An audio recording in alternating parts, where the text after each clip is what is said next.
Olá, bom dia, boa tarde ou boa noite, de acordo com o horário que você está assistindo. Meu nome é Guilherme Ramada e hoje a gente vai tratar da primeira parte do regime jurídico administrativo, mais especificamente o interesse público. O regime jurídico administrativo foi dividido em duas aulas. Essa primeira aula a gente vai tratar apenas do interesse público, devido à sua importância, e na segunda aula a gente vai ver os princípios expressos e os demais princípios reconhecidos. Demais princípios reconhecidos porque os princípios envolvendo o interesse público são reconhecidos e a gente vai tratar nessa aula. Primeiro aspecto que a gente vai alertar é que o que a gente vai tratar sobre interesse público aqui já não é mais uma unanimidade. Até os anos 90 se falava com muita clareza em questões como supremacia do interesse público. Hoje já não se fala mais que o interesse público ele é supremo e a supremacia absoluta. De qualquer forma, ele ainda é um princípio reconhecido e a gente vai entender aqui por que ele é reconhecido e por que ele é tão importante, por que ele guia e ele está presente na atividade administrativa. Então vamos lá. Antes de mais nada, deixa eu dar um gole no meu café. Ninguém é de ferro, nem vocês, nem nós.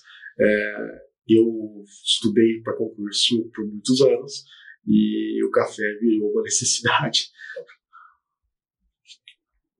Vamos lá. O que é regime jurídico? Regime jurídico é um conjunto de normas dentro do ordenamento jurídico que incidem sobre determinado objeto, sujeito ou atividade. É uma noção muito ampla e vamos entender primeiro o que é o ordenamento jurídico. O ordenamento jurídico, a totalidade, é algo complexo, formado por uma série de princípios, regras, deveres, garantias e que vai incidir sobre todos os aspectos da vida em sociedade. O que é o regime jurídico? Então, é algo que vai incidir apenas sobre determinado objeto, sujeito ou atividade. Então, por exemplo, eu desejo comprar um livro. Eu posso fazê-lo de diversas formas. Posso ir numa livraria, posso ir na internet e hoje numa livraria online comprar um livro. Eu escolho o livro que eu quero, ninguém vai falar nada sobre o livro, eu sou maior de idade, eu tenho meus recursos financeiros para adquirir o livro, desde que ele não seja muito caro, e eu vou lá, escolho o livro e falo, não, vou comprar esse livro. O que regulamenta, quais normas incidem sobre essa operação? Compra e venda, o Código de Defesa do Consumidor, o meu direito de arrependimento se eu comprei pela internet, se eu comprei numa livraria ao vivo eu não vou ter esse direito. Então, veja, numa livraria ao vivo não tenho direito de arrependimento, numa livraria virtual, numa compra pela internet, tenho direito de arrependimento de acordo com o Código de Defesa do Consumidor. Veja, as normas, de acordo com o objeto, o sujeito, a atividade, elas vão sendo, elas vão incidindo de formas diferenciadas. Por exemplo, eu sou maior de idade, tenho meus recursos financeiros. Uma criança não pode ir numa livraria online e comprar qualquer tipo de livro. Pode ser que alguns tipos de livro sejam inadequados ou considerados inadequados a essa criança. Então, de acordo com o sujeito, as normas que vão incidir sobre essa relação são outras. O Estatuto da Criança e do Adolescente, por exemplo, pode proibir uma venda de determinado produto a uma criança. Veja, o regime jurídico que vai incidir nessa relação, então, ele não é o mesmo do que incidiria na minha relação como comprador de um livro. E, da mesma forma, aqui no nosso estudo. O que a gente precisa compreender? Que o direito ele não é estático. O direito ele não é formado exclusivamente por leis, e a atividade do operador do direito não é simplesmente abrir uma lei e encontrar aquela lei que vai se aplicar àquele caso. Às vezes, não existe na lei aquele caso específico, Mas a lei não tem lacunas. Por quê? Porque o direito realmente ele é mutante. Ele vai se adequando. As normas vão se encaixando, abrindo espaço para uma, abrindo espaço para outra. Quando os senhores estudam, né, no direito do Estado, a aplicação de princípios e regras como algo mais rígido e princípios como algo que vai ser ponderado para se extrair uma regra, a gente percebe que nem toda regra se confunde com o exato texto da lei. A gente vai extraindo no caso concreto. Então, o que é o regime jurídico administrativo? Sabendo que o regime jurídico é um recorte do ordenamento que a gente separa, porque vai incidir naquele caso para determinado objeto, determinado sujeito ou determinada atividade, fica muito fácil compreendermos o que é o regime jurídico administrativo.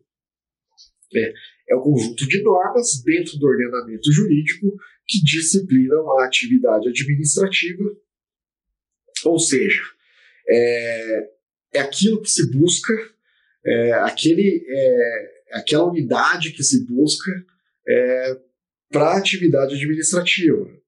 É um recorte metodológico, eminentemente metodológico, para facilitar a compreensão do direito administrativo, e isso acontece com todos os ramos do direito. A gente vai recortando metodologicamente para facilitar a compreensão e, às vezes, a aplicação da norma que a gente está estudando, do direito que a gente está estudando. Mas antes de prosseguir, eu preciso lançar uma questão no ar. É possível estabelecer um regime jurídico único para todas as relações jurídicas que envolvem a administração pública? Se eu estou fazendo um recorte metodológico dentro do ordenamento, eu consigo extrair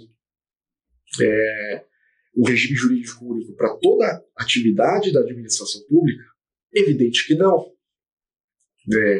A administração pública, em cada uma das suas atividades, ela vai ter normas que vão incidir especificamente. Então, assim como na compra online de um livro, as normas que incidem para mim e para uma criança não são exatamente as mesmas, é possível extrair alguma unidade nisso. É uma compra.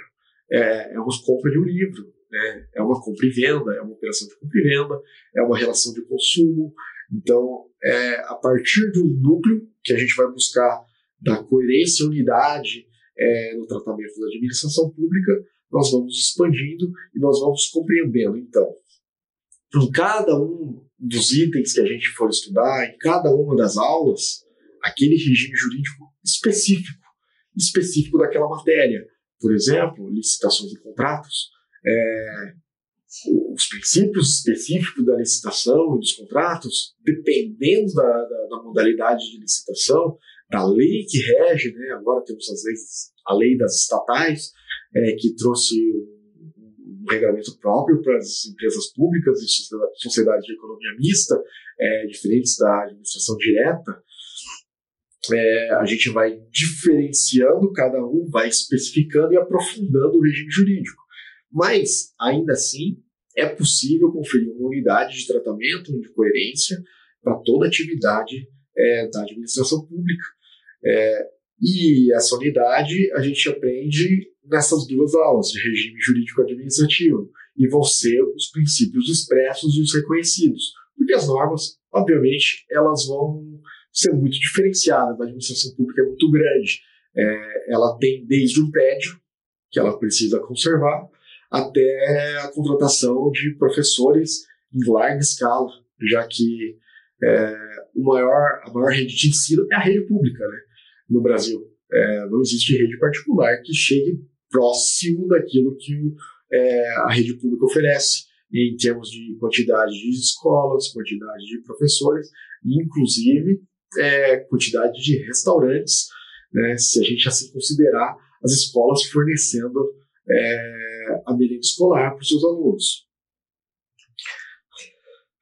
Então, se não é possível estabelecer um regime jurídico único para todas as atividades do Estado, e a gente vai fazer só um recorte trazendo os princípios que dão coerência e unidade ao estudo das relações jurídicas entre as pessoas e órgãos do Estado, entre o Estado e a coletividade que deve servir, e esse é o objeto do direito administrativo, a gente vai diferenciar de cara o regime jurídico de direito público e o regime jurídico de direito privado. E o regime jurídico de direito privado, o que a gente vai mencionar é a autonomia da vontade. A autonomia da vontade é aquilo que dá unidade a todas as relações de direito privado. E veja, no direito privado também, os regimes jurídicos específicos são muito diversos. As atividades que nós fazemos na nossa vida privada, elas são muito amplas. Eu posso desde comprar um livro pela internet até comprar uma ação na Bolsa de Valores, fazer uma aplicação financeira, fazer uma promessa de dívida, uma doação, receber uma doação. Cada um desses aspectos, eles vão ter, cada uma dessas relações da vida privada, elas vão ter diversos aspectos peculiares a elas. Mas também na vida privada existe uma unidade, e essa unidade, se costuma dizer, ainda que no direito civil já não se fale, mas na autonomia da vontade. Lógico, vão ter os limites da autonomia da vontade, a finalidade, a finalidade social, o fim social daquilo que a gente faz, dos contratos, das nossas relações, mas a autonomia da vontade ainda está muito presente. No direito público, ao invés de ser autonomia da vontade, a gente vai falar em interesse público. Veja, esse é o ponto comum de toda atividade do Estado. O Estado ele persegue o interesse público. Beleza, mas o que é o interesse público, né? Já que o interesse público que vai mover toda a atividade do Estado, o que é esse interesse público? Bom, de acordo com o professor Celso Antônio Bandeira de Mello, e essa é uma definiçãozinha simples, assim, de ser memorizada, e por isso que nós estamos utilizando, o interesse público é a dimensão coletiva dos interesses privados. Pois bem, ela é simples de ser memorizada porque é curta. Se pegar outros autores e outras definições ou esclarecimentos do próprio professor Celso Antônio Bandeira de Mello, vão ser enormes. Extrema dificuldade de memorização. Se um dia você precisar definir o que é interesse público, é bom que você tenha uma definição curta, mas que você saiba esclarecer melhor o que essa definição quer dizer. O interesse público é a dimensão coletiva dos interesses privados. Nós vimos que os interesses privados são movidos pela autonomia da vontade. E o interesse público é aquilo que move o Estado, né? Como que eu posso juntar, como que eu posso atribuir a dimensão coletiva dos interesses privados para o interesse público? Os interesses privados eles são muito diversos. Eu posso ter um interesse privado muito egoísta, né? Quero comprar um bem exclusivamente porque ele está barato, eu sei que ele vai valorizar, e daqui a alguns meses eu posso vender e obter lucro. Uma relação minha, posso fazer, se não estiver contrariando nada, nenhuma norma, nenhum princípio, posso fazer, não vou estar ofendendo ninguém. Mas é um interesse bem egoísta, porque eu também poderia falar assim, olha, eu vou comprar agora porque está barato, porque eu sei que isso vai subir de preço, e eu acho importante que as outras pessoas, quando tudo subir de preço, tenham acesso a esse mesmo preço barato que eu estou pagando. Então eu vou lá, compro, e depois de alguns meses, quando a inflação, quando os interesses do mercado elevaram esse preço, eu falo assim, não, mas espera aí, se você for rico o suficiente, eu te vendo esse bem pelo preço que eu paguei, pelo preço de custo lá atrás, que é muito inferior. É esse interesse privado que vai gerar o interesse público? Evidente que não. Evidente que não. Os interesses privados, eles inclusive, eles podem contrariar a norma. Alguém que comete um crime, ele está movendo o interesse próprio dele. Isso não significa que esse interesse vai influenciar naquilo que é o interesse público, naquilo que nós podemos compreender como interesse público. Evidente que não. Quando o professor Celso Antônio Bandeira de Mello ele vai falar que o interesse público é a dimensão coletiva dos interesses privados, ele vai buscar nos indivíduos uma esfera de valores que eles esperam, que eles consideram para a vida em sociedade. Então, a vida em sociedade exige de cada indivíduo uma certa compreensão do panorama muito puro, digamos assim. Então, são concepções que muito difundidas, como o meu direito vai até onde o direito do outro começa. Peraí, o direito talvez não seja tão bem assim, mas isso talvez esteja enraizado na nossa cultura. Então nós compreendemos que há necessidade de respeito, que há necessidade de concessões. Eu não posso fazer tudo aquilo que eu quero, então eu vou limitar um pouco minha autonomia em prol da vida em sociedade. E são essas ideias, esses interesses, esses valores puros que envolvem uma vida em sociedade, que cada indivíduo inerentemente pensa isso, que vai definir o que é o interesse público. É a conjunção dos interesses individuais que forma o interesse público. E por isso que o professor fala em dimensão coletiva, né? Mas veja, esse interesse público, que é a dimensão coletiva dos interesses privados, ele pode ser definido também como o interesse público primário, a soma dos interesses individuais. Por quê? Porque o Estado ele é um ente personalizado e como pessoa jurídica, ele também possui anseios próprios. E esses anseios próprios do Estado como sujeito de direito seria o interesse público secundário. Hoje não se discute tanto interesse público primário e interesse público secundário, porque ambos se submetem à Constituição, né? O interesse público secundário ele só existiria para possibilitar o interesse público primário. Não há que se falar que não. São dois interesses distintos. Em um, o Estado ele é bondoso, ele persegue a coletividade dos interesses individuais, e no outro ele é extremamente egoísta. E não. O Estado jamais vai poder agir como nós, que assim, lá, sentado no sofá, podemos pensar assim, eu queria ganhar mais que meu colega de trabalho. Nossa, que pensamento egoísta. Não. O Estado está sempre movido pelos interesses da coletividade de alguma forma. Você não compreendeu exatamente o que é interesse público? Não se preocupe, a gente está indo devagar, mas você talvez não consiga compreender exatamente o que é o interesse público, porque o interesse público é um conceito jurídico indeterminado, né? Aqueles vários.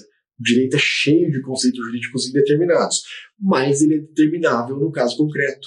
No caso concreto, é mais simples, às vezes nem tão simples assim, mas é mais simples do que uma definição geral de interesse público, definir o que é o interesse público, se o administrador se afastou do interesse público. Por quê? Porque normalmente é possível fazer uma contraposição entre o interesse público e o interesse individual do agente público que desrespeitou, talvez, esse interesse público. Então, fala, não, peraí, ele buscou mais o benefício próprio do que o benefício da coletividade. Eu comparo mais ou menos com a boa-fé do direito civil.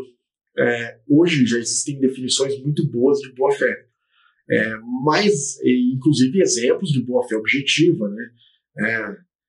O venire contra factum próprio, um monte de expressões em latim que só serve para quem é do direito público para possibilitar o erro de um erro gramatical lá na hora da prova. São expressões em latim, são expressões da boa-fé. Mas o que é a boa-fé?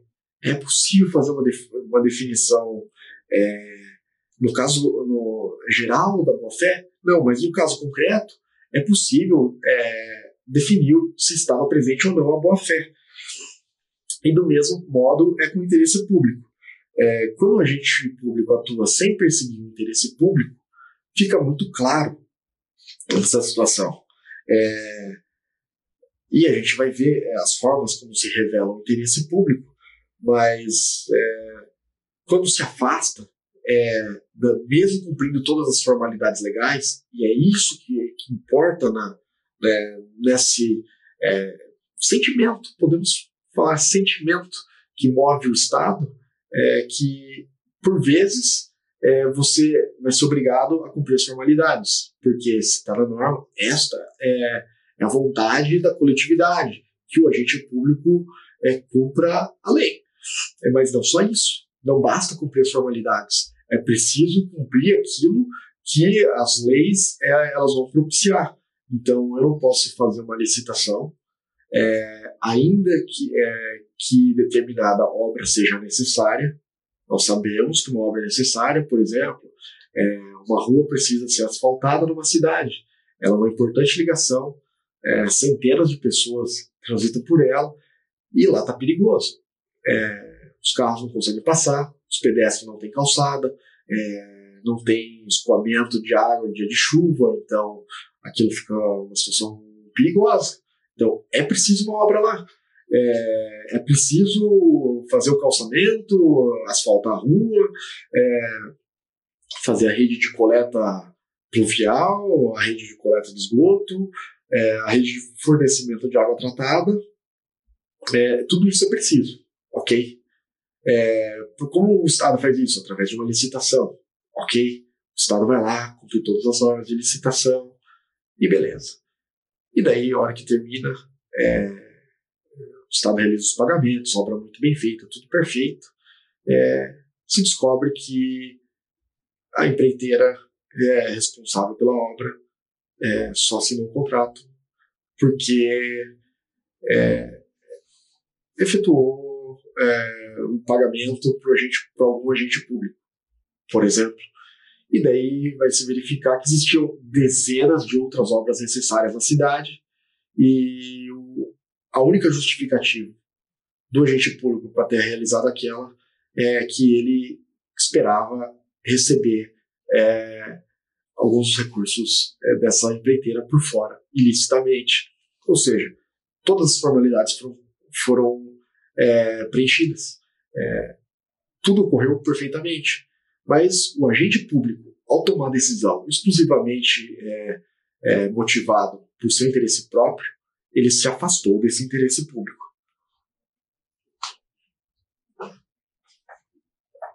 Ainda assim, é confuso. Muitos autores eles vão mencionar o interesse público como uma expressão daqueles direitos fundamentais ou os valores mais essenciais da Constituição. Isso não nos resolve também. Quais são os valores mais essenciais da Constituição? Alguns autores ainda vão falar que são os direitos fundamentais, concordo plenamente com isso, mas é muito complicado conseguir extrair uma conclusão. Da mesma forma que a gente está tendo a dificuldade de explicar o que é o interesse público como dimensão coletiva dos interesses privados, o interesse público como aquele o norte que vai buscar a implementação dos direitos fundamentais também é um pouco abstrato para a gente compreender. O que vai facilitar? Existem os princípios que tratam do interesse público. Os princípios que tratam do interesse público são considerados princípios reconhecidos. Se o interesse público é o fundamento da atuação administrativa, a direção que essa atuação deve seguir e o resultado almejado vai se traduzir de alguma forma. E a doutrina traduz através de dois princípios. O princípio da supremacia do interesse público e o princípio da indisponibilidade do interesse público. Esses dois princípios já foram considerados por grandes autores como sobre-princípios ou supraprincípios, princípios que estariam no topo da hierarquia das normas, dos princípios, regras que devem ser observadas pela administração pública. Hoje em dia, já não se hierarquiza princípio, se fala em ponderação de princípios, inclusive em relação a princípios que já foram a máxima da máxima, como a dignidade da pessoa humana, que estão presentes em quase todas as nossas relações.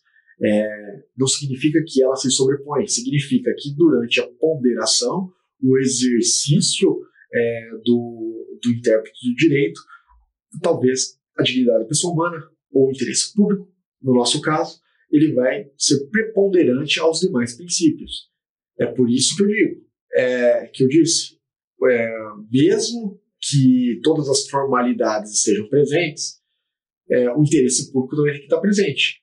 Mas o inverso não significa que, tendo o interesse público presente, eu posso descumprir todas as formalidades. Por quê? Porque o interesse público também orienta os demais princípios e os demais regras, toda a atividade administrativa.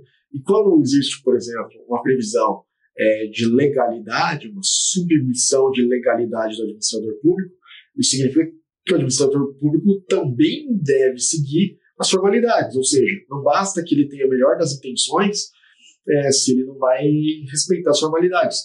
Por exemplo, contratação emergencial para um evento calamitoso. Passou um tornado numa cidade, destelhou uma escola.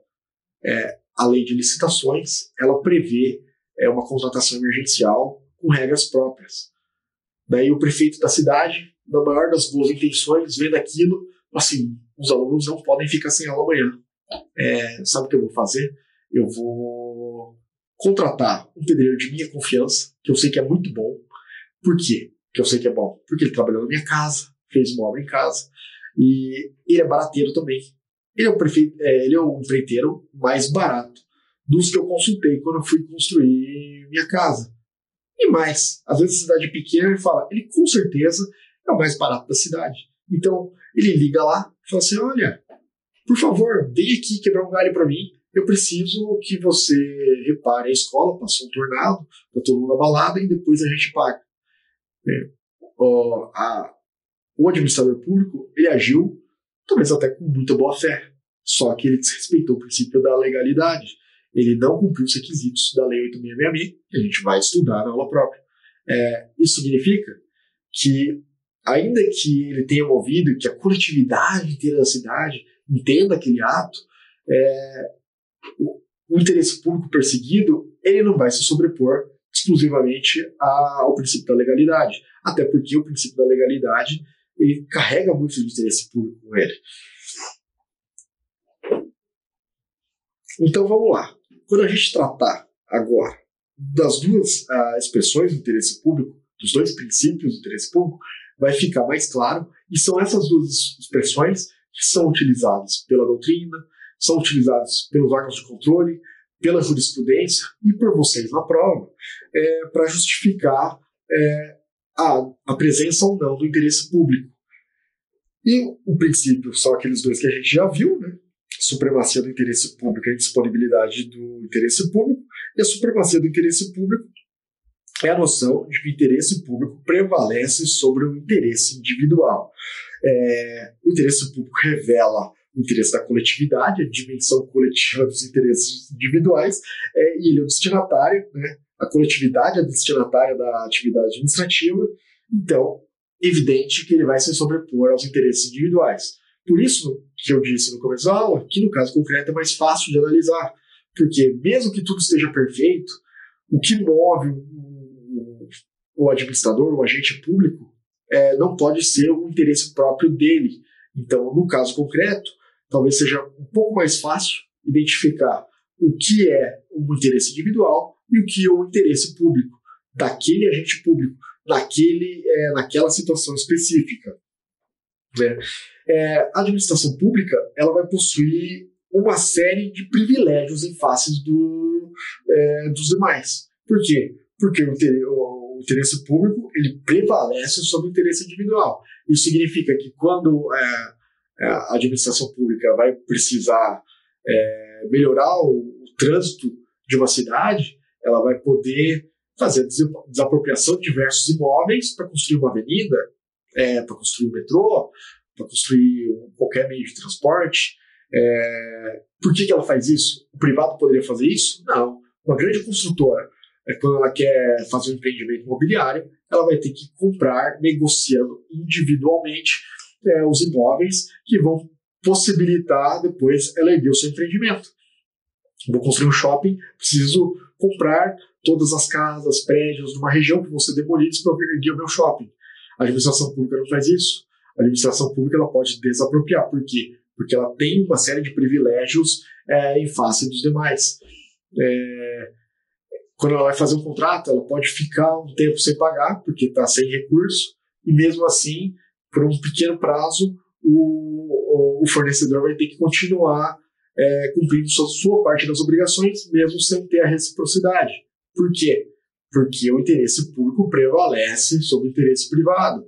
Numa relação contratual, talvez ele pudesse rescindir automaticamente aquele contrato por inadimplemento. Os privilégios eles vão ficar mais claros na aula que a gente tiver sobre os poderes da administração, e o estudo individualizado de cada tópico, em cada aula, vai ser possível perceber, embora a gente não fale que é o princípio da supremacia do interesse público, como a administração possui facilidades que o particular, em geral, não possui. E o segundo princípio é o princípio da indisponibilidade do interesse público. O interesse público ele não pertence aos agentes públicos. Como a gente já mencionou diversas vezes hoje, ele não pertence ao agente público, ainda que o agente público esteja com a melhor das intenções. Se o interesse público é a dimensão coletiva dos interesses privados, não cabe a cada indivíduo determinar o que é ou não interesse público. E é por isso que um governante, aquele que governa, então, determinado prefeito, ou determinado governador, ou determinado presidente, ele não pode falar assim, não faça isso porque o povo que me elegeu quer de outra forma. Não, isso ele pode fazer com as decisões políticas, não com o interesse público.